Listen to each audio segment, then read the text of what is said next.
Good afternoon, everyone. Praise God. So it's another beautiful day. The Lord has brought us together to study, learn, grow from the Word of God. We will continue our study in the book of Philippians.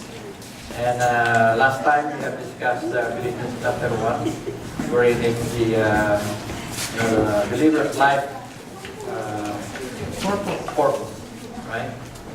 Believer's life purpose. And what's that purpose?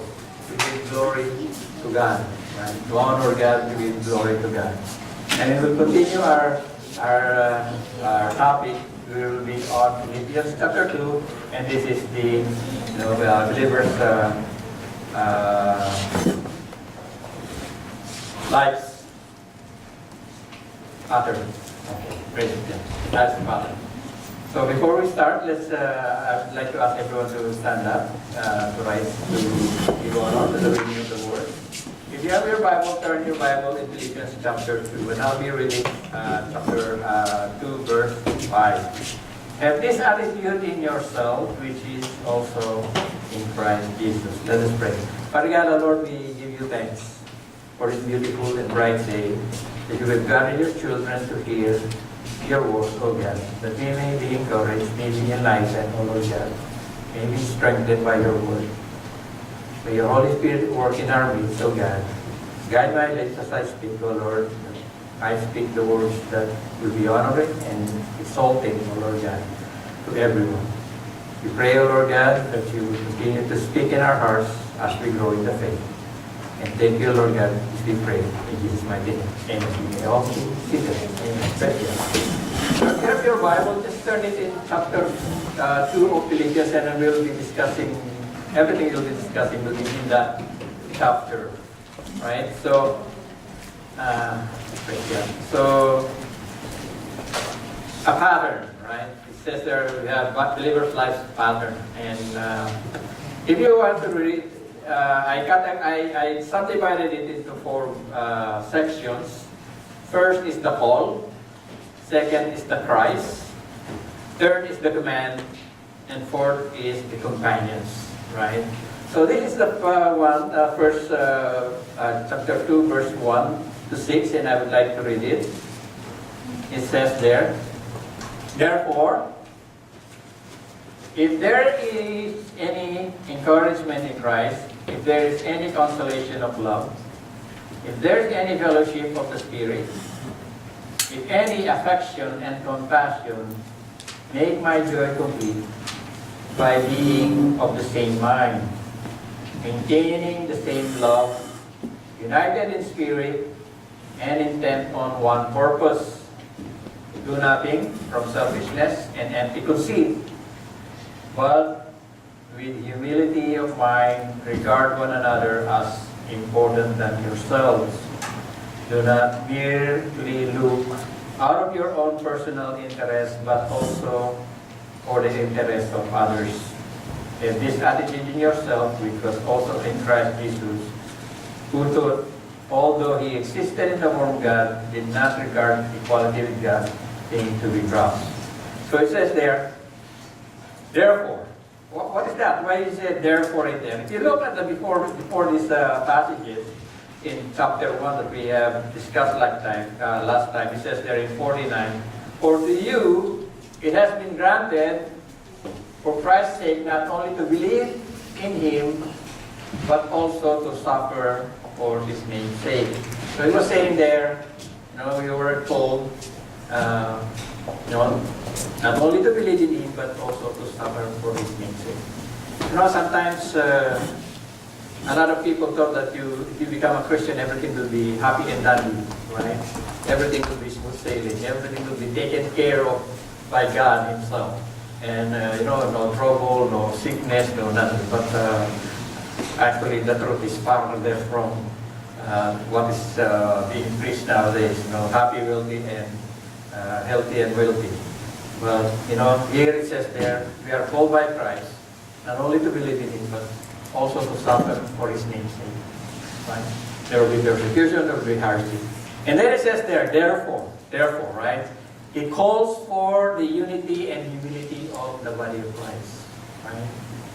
Not only that we are called to be united, as last time, Pastor Rodel's message in Philemon, reconciliation, be united, not to be uniform, but to have harmony, right? To have unity. I one time preached one message, and when you have unity without verity, it's only plain conspiracy. What do I mean? Unity without verity is only plain conspiracy. Meaning to say, your unity or our unity is always based on the truth. Right? If we have unity and our unity is only about something that is not true, then that is just conspiracy. But here it says there that we are united in Christ. Right? If there is any encouragement in Christ, it says there, any encouragement in Christ, strength, encouragement, in our union with Christ, right? To those who are united in Christ. That's the thing that drives us to move forward, to persevere, right? Because there's something inside us, a power inside us that drives us to persevere, encourage in Christ, even though we are suffering, persecutions, and, this is nothing yet. The Lord says, there will be a time that, there will be more persecution of the Christians. Is that if there is any encouragement in Christ, in any consolation of love, comfort from His love, in spite of persecution and hardship, if any fellowship of the Spirit, empowered by the Spirit, bearing the fruit of the Spirit, what are those? Love, peace, joy, kindness, goodness, self-control. These are results of our union with Christ, right? So he mentioned a lot of things in it. Encouragement in Christ, consolation of love, fellowship of the Spirit. If any affection and compassion, make my joy complete. Make my joy complete. What is he saying here? It's a progress, right?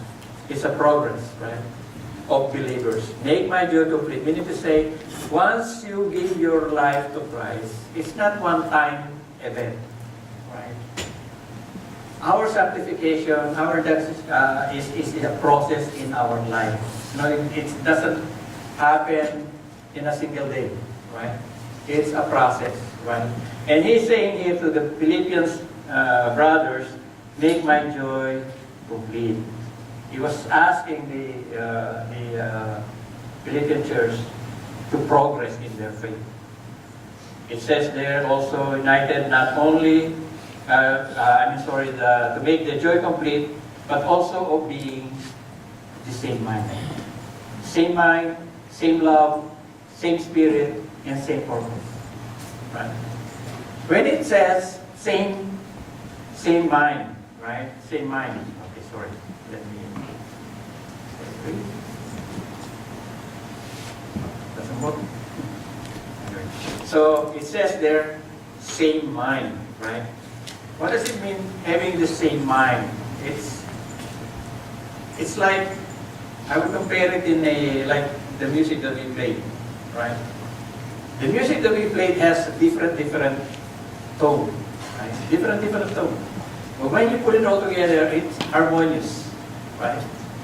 So for us, the body of Christ, we are not uniform, right? We are all different, but we work together in harmony, right? Having one mind, having the same love, and united in the Spirit. Not only from the mind, from the heart, from the Spirit, and also with one purpose. And what is that? Our goal and mission is to spread the gospel. One purpose, right? We are united with the same mind, same love, the same Spirit, and with one purpose, and that is to reach out the lost. And it says there, in verse 3, do nothing from selfishness or empty conceit, but with humility consider one another more important than yourself. It says there, do nothing from selfish or empty conceit. So nowadays, praise God. So nowadays, So nowadays, if you go to some big churches, they provide a lot of convenience. Some churches, they have daycare. Some churches, they have a lot of stuff to cater people, right? Here, Paul is saying, do not do or don't do nothing from selfishness or empty conceit. Because some people, they just want to gain something out of the body of Christ. To gain something. Like if they get something out of it, then that's it, right? But here is encouraging the believers not to do something for selfish or selfish motive or empty conceit, but in humility consider one another more important than yourself. Meaning to say, people in the church, their main objective is to, first, of course, worship God, right? Give honor to God. And then there is service, okay? The intent of one believer is to serve God and to serve his fellow believers, right? With humility. And God has given us the example in the life of the Lord Jesus Christ. Remember, he humbled himself, right? Consider one another as more important than yourself. Do not merely look out for your own personal interest. Sometimes you see it nowadays, right? I was looking into it in some of the examples that I was reading. It's like, there are so many, in nature you find some relationship between animals, like example for some animals, right? There's what they call a symbiotic relationship, right? When they say symbiotic relationship, what is that? I see some fish, they go inside the mouth of giant fish and they clean the teeth, right? And the big fish doesn't swallow the small fish because they're the one cleaning the teeth, right? And I see also some animals, the birds goes on the back of the animals and they eat all the bugs. It's a symbiotic relationship. You scratch my back, I scratch your back, right? But there is one example that is beneficial only on one side. And what is that relationship? They call it parasitic relationship. A parasitic relationship is something that it only takes, it doesn't give, right? Doesn't give, only take, right? I believe there is no parasitic Christian. There is no Christian that its intention is only to gain something, right? I think for all believers, we serve one another, right? And we look after one another. We don't go to church just because we gain something. Sometimes, the people, when they need something, they need some help, they know that when they go to the church would help them, right? And after you help them, they disappear, right? I remember when I was watching one movie about Christians in China. They call those people, they call them rice Christian. I don't know if you heard about it. No, rice Christian. They call them rice Christian just because the missionary, to those people who confess to be Christians, they are giving rice. They're giving rice to those people who, I am Christian, so they give them rice, right? But when the rice is gone, they are also gone, right? They're not really believers. They just go to the mission because they need something. They get something out of it, right? But true believers will always stay, thick or thin. Good times or bad times, they are always together. That is the call of Paul, an appeal to Paul to the Christian believers in Philippi. It says, be like Christ. This is my appeal to brothers and sisters there. If there's encouragement in Christ, if there's consolation of love, any fellowship of the Spirit and affection and compassion, be united. Let us all be united in one purpose, and that is to give glory to God. And today we will be given, the pattern of how to do that. Second, it says there in verse 5, have this attitude in yourself, which was also in Christ Jesus, who was or who, as he already existed in the form of God, did not consider equality with God something to be grasped, but emptied himself by taking the form of a bondservant. And being born in the likeness of men, and being found in the appearance of man, he humbled himself by becoming obedient to the point of death, death on the cross.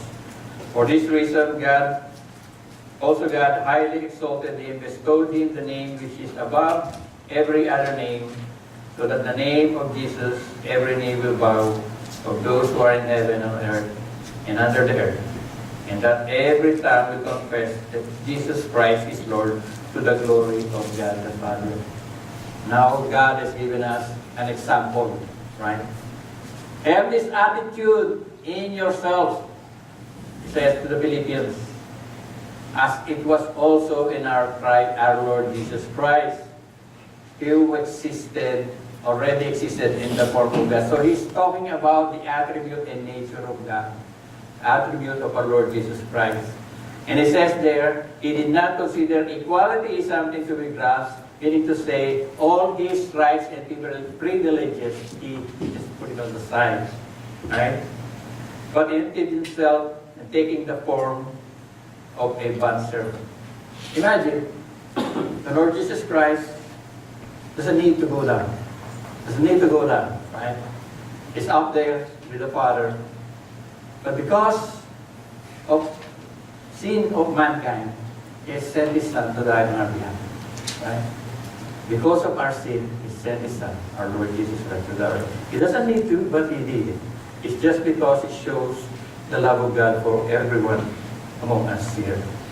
He took the form of a bondservant. Then again, when he took the form as a human, he could have chosen to be born in a palace. He could have chosen to be born in a royal family or someone who is rich. But instead, he humbled himself. He chooses a family that are not even rich, or actually they are very poor, right? If you see the sacrifices that they offer during the dedication of the Lord, it's the minimum that they could afford. Taking the form of a bondservant and being born in the likeness of man and being found in the appearance of man, he humbled himself. He humbled himself. Meaning say, whatever the Lord Jesus did, he did it voluntarily. He was not coerced. He was not coerced. He did it voluntarily. That's why he says, I gave my life. I give my life. Nobody takes it. I give it voluntarily. Humble himself to the obedient to the point of death and death on the cross. Here mentioned the death on the cross. The death on the cross is one of the most humiliating and the most painful of all kinds of crucifixion.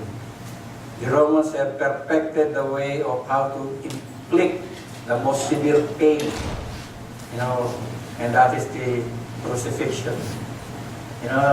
If you have heard the word excruciating, and the word excruciating actually doesn't exist before. It only exists when they want to describe how a crucified person feels. When they ask you, how much level of pain do you have?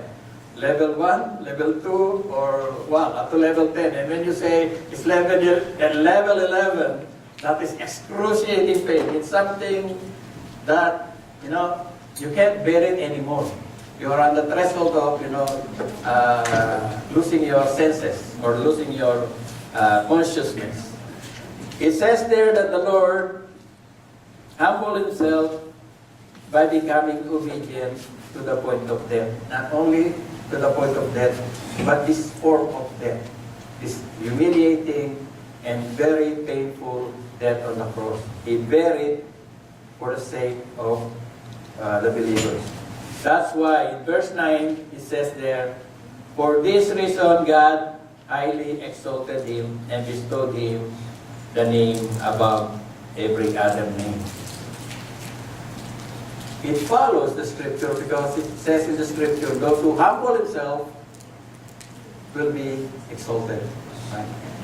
To those who are prideful, destruction comes. Right? So it's opposite. Pride goes before destruction. Then it says also, to those who humble themselves, they will be exalted. And the Lord Jesus Christ says there, it says here that for this reason, God has highly exalted him and bestowed him the name above all any other name. Highest honor. In the name of Jesus, every knee will bow, of those who are in heaven, on earth, and under the earth. It says there that in these three realms, everybody in these three realms would bow before the Lord Jesus Christ. And it covers everything. It covers the heavens, meaning to say the angelic hosts, the angels, heavenly beings, to those who are on earth, us, believers and non-believers alike. And then it also says under the earth, to those who are dead and to those who are under the grave. All will bow down before the Lord Jesus Christ, and every tongue will confess that Jesus is Lord for the glory of God the Father. Now, if you look at this, there are no exceptions.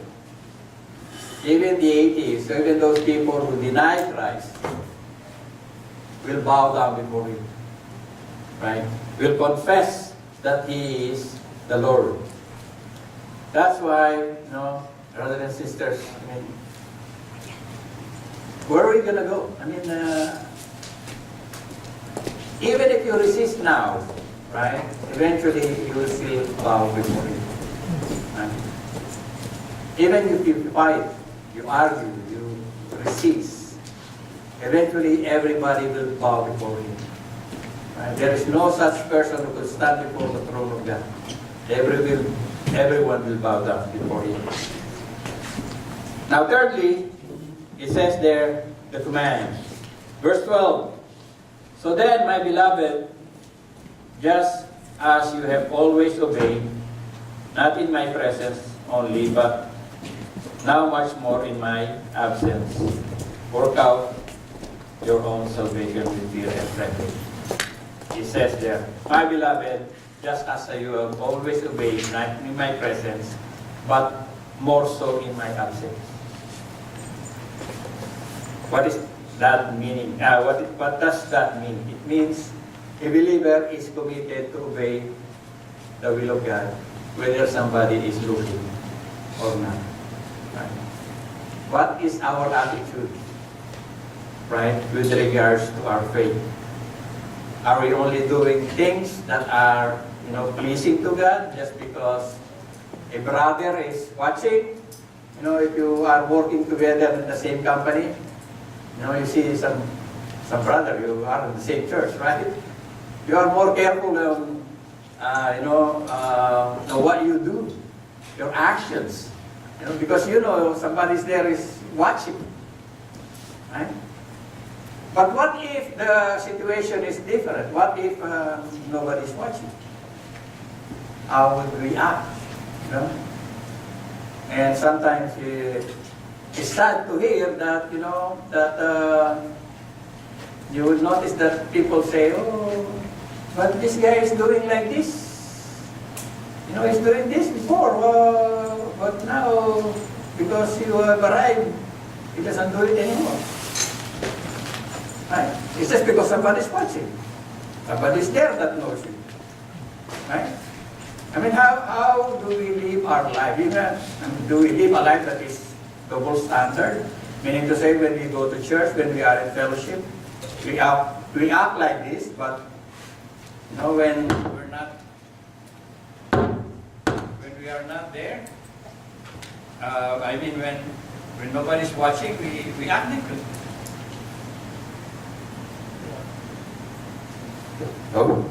Praise God. It says there, just as you always obey, not in my presence only, but also more in my absence. So a true believer is committed to do the will of God, irregardless if somebody is watching or not. I don't know what you do in your private browsing in the internet. Because in the internet, there are so many things, there are many traps in there, right? There are many traps. When nobody's watching, what are you doing, right? What are you watching, right? So many things that you could, see in the internet. So we have to be very, very careful, right? Paul is saying here, I know, brothers, you Philippians, you obey. I hope the same way with us, that we obey even if nobody is watching. But he says here also, but I know much more you will do it when I'm not there. Right? So you obey even when I'm not there, but I know you do more, even in my absence. And it says there, work out your salvation with fear and trembling. If you look at the word here, it says work out. So who's here is going to the gym, working out. Okay? Or few who are working out. Work out is not easy, right? You will, you need to do the treadmill maybe, or biking or whatever you're working out. It's hard because you need to exert effort, right? It says there, work out, not work for, right? Because salvation is a free gift of God, right?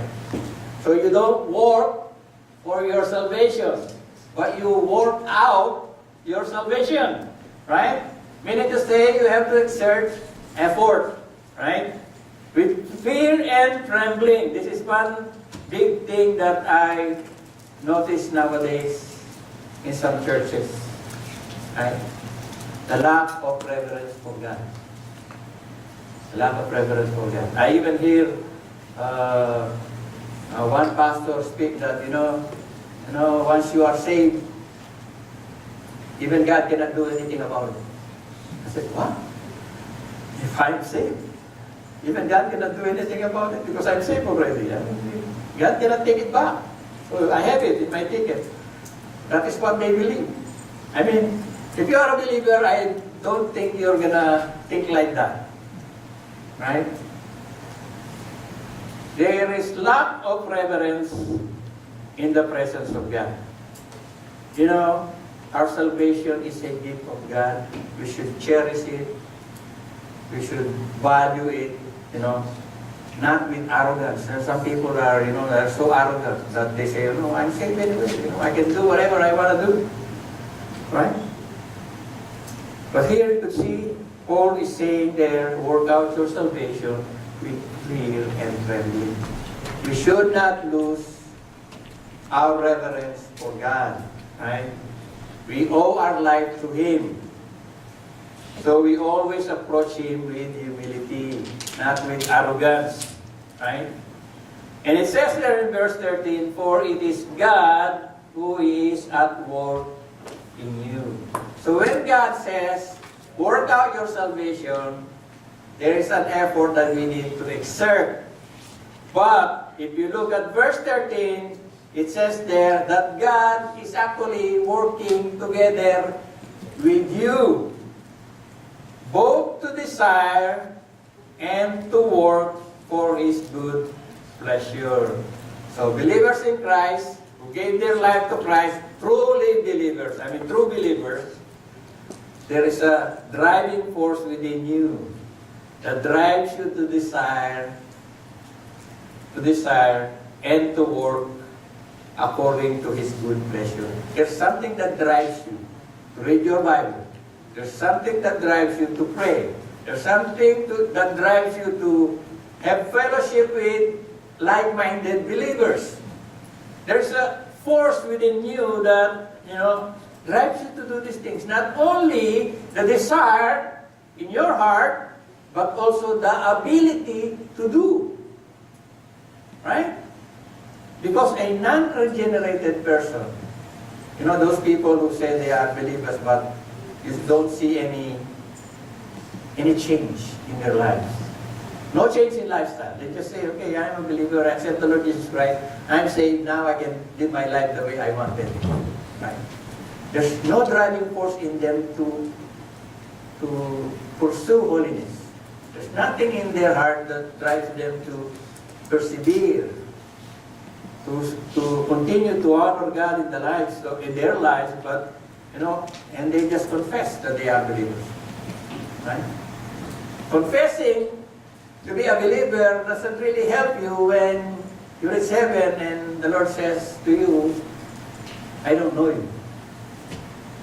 Right? No value at all. Right? True believers, they have their heart focused on honoring God, loving God, right? And there's a power that is working in you to desire, not only to desire, but the ability as well to work or to accomplish His will. Praise God. So you can see the maturity of a believer progresses. As he matures in the faith, you will see changes in their lives. Actually, the more you become mature in your faith, you become more sensitive with sin. You become more sensitive with sin. Because if you are a new believer, sometimes, you don't distinguish major sin from minor sins. But when you become a believer, you could see the small sin. You become guilty. Easily get guilty with small sin, even with small lie. And it says there, right, that God is the one who is working in you and me. Do all things without complaining or arguing. Okay. And it's not to say, sometimes in the workplace, Christian believers, if you look at it, those non-believers, they are not even complaining. The people who claim to be believers, they are the most complainer, right? I mean, it says here, do all things without complaining or arguing, so that you will prove yourself to be blameless and innocent. With regards to work, how do we grow in the faith with regards to work? Like, do all things. Do all things means do all things, right? Not only at work, not only at home, anywhere. Anywhere. Do all things without complaining or arguing. In our workplace, sometimes they dump everything in my table, The people in the test, they dump it. The people in the production, they dump it. Everything, they dump it on my table. And sometimes it piles up, right? And I just noticed maybe because I never refuse. When they say, okay, we need this one, can you do this? I said, yes. Okay, just put it there. Okay, just put it there. And then it piles up. I got piled up with all this job. But I never complained. I never complained about the job that they are giving me.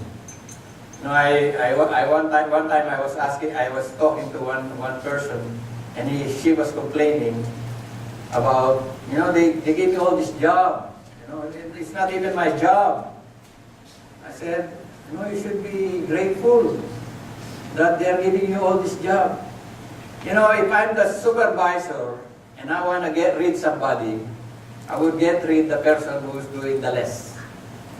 Now, if the person does only one thing and there's another person who do 5 things, if I'm going to get rid of somebody, who's you going to get rid? Of course, the one that does only one thing. I will give the one who does a lot of things, right? So that's why I told him you should be grateful that they're giving you all this job. It's your job security. They will give you, more likely than the one who does only one thing. And I said, if that job or if that task is, let's say that product is gone, that product is, let's say, we're not going to do this product anymore. So what happened to you? That's the only product you know. You're also gone. Right? Now, when they dump work on your table, of course, you cannot finish everything. Right? But you don't complain. I don't complain. I just said, put it there, and tell me which is the priority. Right? I don't complain. You do it there, put it there, I will do it, but give me the priority. I only have 8 hours. So which one is priority? I'll do it first. Then I'll do this, and I'll do this, and I'll do this. I can do all of them, but I only have 8 hours. Right? So you don't complain. You just tell them, I will do it if I have the time. Right? But as again, when we do our job, we don't do our job, as if we are doing it to the company. We do our job as if we are doing it to the Lord. Remember, the Lord will reward you if you are faithful in the task that you were given. Right? So it says here, do all things without complaining or argument, so that you will prove yourself to be blameless and innocent children of God. Without complaining, without arguing. Why are people complaining and arguing? Or why do they grumble? Right? Because they are not happy and they are having all this job and, you know, they are discontent, right? They're like, they don't trust God, that God would see them through these things. So that you will be blameless, innocent children of God, above reproach in the midst of crooked and perverse generation. Nowadays, I believe, you know, when you are in a workplace, you will see all this type of people, you know, type of people that they are so scheming. At the end of the day, you know, they don't accomplish anything. I believe there's something like that in your workplace. You know, those people are, you know, they're there. They seem to be busy every day. But at the end of the day, they accomplish nothing. I believe you have, because in my workplace we have that. Even in my previous job, we have that. You know, they're always busy. But at the end of the day, you ask them, what have you accomplished? And they have accomplished nothing. You see them, they're holding the car. They're like moving here, moving there, going here. You know, they look so busy the whole day. And then you ask them, what have you finished? Nothing. You haven't finished anything. And some people will say, you know how many hours I put into that job? I said, I don't care how many hours you put in that job. What I care is how many jobs you put in an hour. Not hour in a job. Right? So, it says there, in this midst of crooked and perverse generation, you will see that. But, and some people say, just because this guy is doing like that, why would I do it? Why would I be, you know, why would I produce more when this guy beside me is not even producing anything? Right? It ends up that all the tasks is going to be landing on my table, and this guy is so lazy, you know, is taking advantage of, you know, and I end up doing all the job. But brothers and sisters, you know, this is my mentality. You know, when I go to work, first, you know, I work for the Lord. Right? I work for the Lord. Right? I need to work irregardless of people are watching or not watching. Right? I do it because I like to please my Lord. Right? Secondly, if this guy is lazy, or if I do my job, I mean, our pay will be the same. Our pay will be the same. He may get that money the same way as I do, right? But I have no control of that. If I become lazy like him, then I will be like him. Right? We are the same, right? But brothers and sisters, this is the thing, the attitude that we should have in the church. We should have attitude also in our workplace. Same attitude we have at home, right? Irregardless of who is looking. Irregardless if people are not doing it. Right? Do what is right and do what is pleasing to God. I remember my dear co-worker, she passed away already.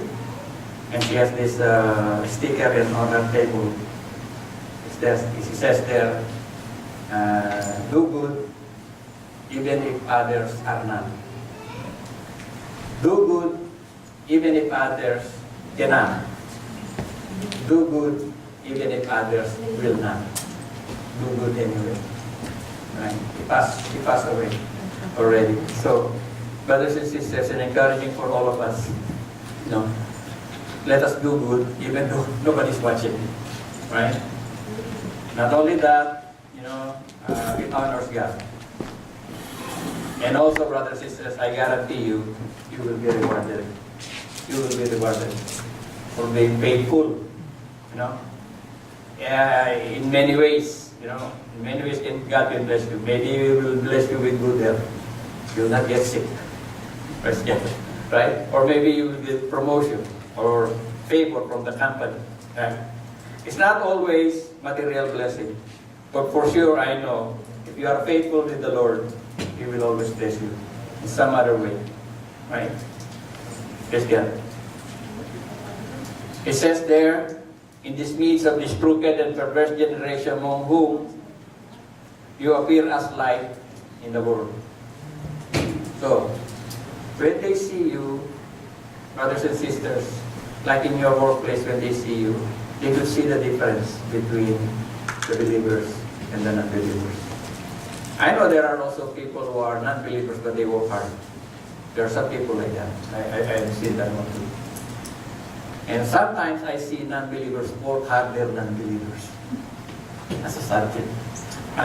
And sometimes we have a co-worker who said, I'm a believer, but you complain a lot. Right? It's just sad sometimes, you expect more than the others, right? It says there that, we have to persevere. We are the light. I mean, if there's a standard in the workplace, I think we should be the standard.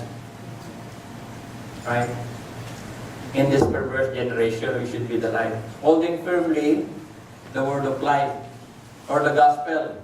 So that on the day of Christ, I can take pride because I did not run in vain, nor labor in vain. So Paul is saying here to the Philippians church that, I'm proud of you. I'm proud of you, brothers and sisters, right? I know that, whatever labor I have done, that I have, contributed, it's not wasted, right? There's no greater joy for a pastor or for a leader in the church to see his congregation, persevere. Be energetic with regards to the work of God, committed to the work of God, and working together, unified, for one purpose, that is to give glory to God and to expand the work of God. It says they're holding firmly to the word of life so that on the day of Christ I can take pride because I did not run in vain. But even if I'm being poured out as a drink offering upon the sacrifice and service of your faith, I rejoice and share my joy with you. You too, I urge, rejoice in the same way and share your joy with me. Look at it, right? A person in jail, tied to a soldier, right? And saying here, even though I am being poured out as a drink offering or a sacrifice, I still rejoice. Because I see the progress that you have in your faith. Right? Pastor Adel mentioned a while ago regarding, eventually we will retire. Right? We will retire. Right? And we know that the Lord will call workers in this church. I believe, you're not going to be sitting there forever. Eventually, one of these days, you'll be also standing here. Praise God, right? And, it's a cycle. Because we don't live forever. Eventually, somebody will take over, right? But, there is a progress in our faith.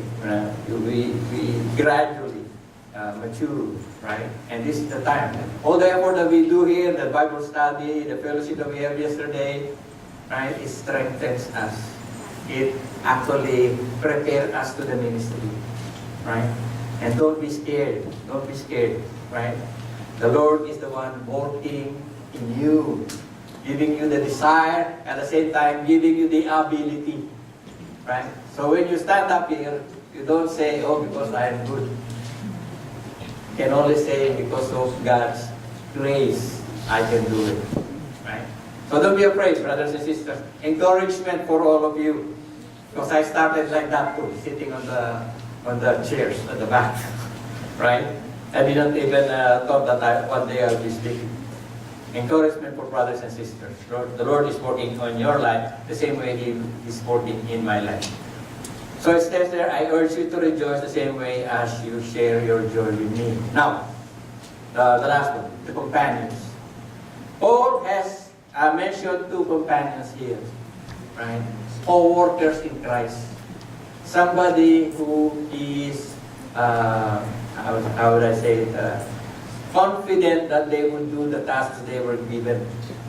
Actually, they are exemplary. He mentioned two guys here, Timothy and Epaphroditus. And he was saying that, Timothy is young, right? Eventually he became the bishop of Ephesus.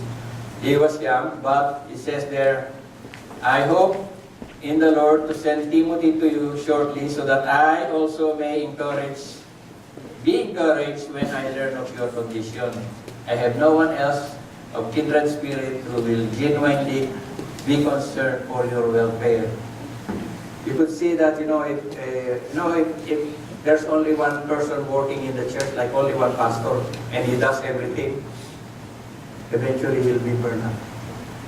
If he doesn't have anyone, a brother or a sister or somebody who assists him in the work, because it's so much things to be done, right? But here Paul is saying, I have these companions, right? Trustworthy companions. Not only that they are reliable, even it mentioned here, Epaphroditus, that, his obedience surpasses his, strength. He was already sick. So he almost died. He said, my brother and fellow worker and fellow soldier, he says there, he almost died. Was distressed because you had heard that he was sick. I mean, brothers and sisters, we all help each other, especially in the work of God, right? We are all united with one purpose, to give glory to God. And we need your help. We need your help, right? And I believe the Lord will be working in your life and continually molding you and strengthening you. And, one day, you never know, right? The Lord will raise you up.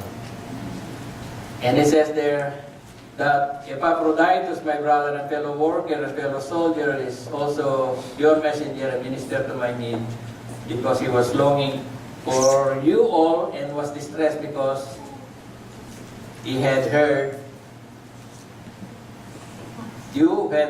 that he was sick. Imagine, the guy who is sick is the one distressed because somebody heard that, they found out that he was sick, right? Instead of the other way around. I mean, if you heard that, somebody is sick, you get distressed because that person is sick. But this one is opposite. The one get distressed here is the sick person, just because the brothers realized that he was sick. I think we do it also. When somebody is not feeling well with us, let's say somebody got sick in my family or some bad news, I never tell my mom. Because if you tell your mom, and she cannot do anything, she'll just get distressed, right? So it's the same thing here. Epaphroditus doesn't want the brothers in Philippi to learn that he was sick, right? And it was actually, he was distressed actually because they found out, right? And indeed, he was sick to the point of death. But God had mercy on him, not only on him, but also on me, so that I would not have sorrow upon sorrow. You could see the closeness of these brothers. They have real concern for each other. That is how close they are. They're really like, very tight relationship. Therefore, I have sent him all the more eagerly, so that when you see him again, you may rejoice, and I may be less concerned about you. Receive him then in the Lord with all joy, and hold people like him in high regards, because he was close to death for the work of Christ, risking his life to compensate for your absence in your service to me. He says there, hold people like him in high regard. Brothers and sisters, not just, maybe you would say bias, but it says here, to those who work in the Lord, esteem them highly. Right? Esteem them highly. Right? Hold them in high regard. especially to those who work to the work of the Lord. And this is the things that the Lord is telling us. He has given us a pattern of how to live our life, believer's life pattern, and He has given us a great example. And that example is the Lord Jesus Christ. Serving with humility, not because of selfish ambition or something, there is an agenda. Right? A true believer in Christ will serve without any agenda. You don't want this, you don't want that, you just want to serve. Right? And regardless of what is happening around us, we persevere. Right? And we are encouraged, and there is always joy when we serve the Lord. Philippians, we always see joy, rejoice. We don't grumble. When we serve God, we don't grumble. We serve with joy, and this is the challenge that the Lord has given us today.